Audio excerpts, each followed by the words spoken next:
안녕하세요 여러분. 오늘은 1억 년 전부터 시작된 지각판의 대서사가 한반도와 동해에 어떤 영향을 미쳤는지에 대해 이야기해보려 합니다. 히말라야 산맥, 동해, 그리고 한반도 지진까지 모두 연결되어 있다는 사실 믿기 힘드시겠지만 지금부터 그 비밀을 하나씩 풀어보겠습니다. 1억 년 전, 인도판은 마다가스카르에서 분리되기 시작했습니다. 마치 뜨거운 용암 위를 미끄러지듯 인도판은 빠르게 북쪽으로 이동했죠. 약 5천만 년 전, 인도판은 유라시아 대륙과 충돌하기 시작했습니다. 그 결과 탄생한 것이 바로 세계에서 가장 높은 산맥, 히말라야 산맥입니다. 그리고 그 옆에는 티베트 고원이 형성되었죠. 이 엄청난 충돌의 에너지는 단순히 그 지역에만 머물지 않았습니다.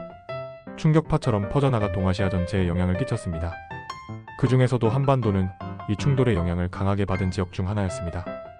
비교적 안정적이던 한반도의 지각 구조는 이 충돌로 인해 활성화되기 시작했습니다. 탄로 단층, 신갈 단층대, 옥천 단층대 같은 단층들이 움직이기 시작했고 그 변화는 지금도 진행 중입니다. 특히 한반도와 일본 사이가 갈라지면서 동해가 형성되기 시작한 것도 바로 이 시점이었습니다. 약 2천만 3천만 년 전부터 동해는 점차 확장되었고 일본은 현재의 열도 형태를 갖추게 되었습니다. 그러나 동해의 확장은 약 1500만 년 전 멈췄습니다. 왜 멈췄는지는 아직 명확하게 밝혀지지 않았지만 이후 동해는 조금씩 닫히기 시작하며 한반도 동쪽과 일본 서쪽 지역의 압축력이 가해졌습니다. 이는 현재 한반도 동해안과 일본 서부에서 활발하게 나타나는 지진 활동의 주요 원인으로 여겨지고 있습니다. 이러한 동해와 한반도 지각판의 관계는 오랜 시간 동안 정확히 밝혀지지 않았습니다. 하지만 1983년 동해 중부에서 규모 7.7의 강진이 발생하며 연구가 본격적으로 시작되었습니다. 이후 일본 동북부 지역에서 유라시아판과 북아메리카판이 충돌하는 경계가 존재한다는 사실이 밝혀졌습니다. 그리고 시간이 지나며 아무르판과 오호츠크판이 독립적인 판으로 인정받게 되었죠. 2018년 한국 연구진은 한반도 동해안에서도 놀라운 사실을 발견했습니다. 탄성파 반사 기술을 활용해 동해안 해저에 위치한 거대한 구조물인 메이저 트러스트를 발견한 겁니다.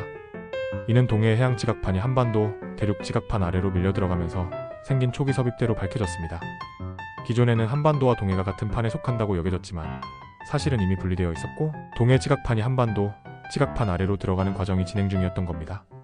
섭입대 형성은 약 500만 년 전부터 시작된 것으로 추정되며 앞으로 비슷한 시간이 더 지나면 일본 동쪽 지역처럼 뚜렷한 해구가 형성될 가능성이 높다고 합니다.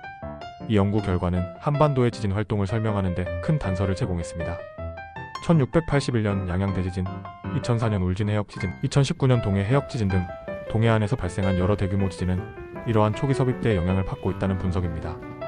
또한 동해안에서 다른 지역보다 중규모 지진이 자주 발생하는 이유도 이와 관련이 깊습니다. 현재도 인도판은 계속해서 유라시아 대륙을 밀어붙이고 있습니다.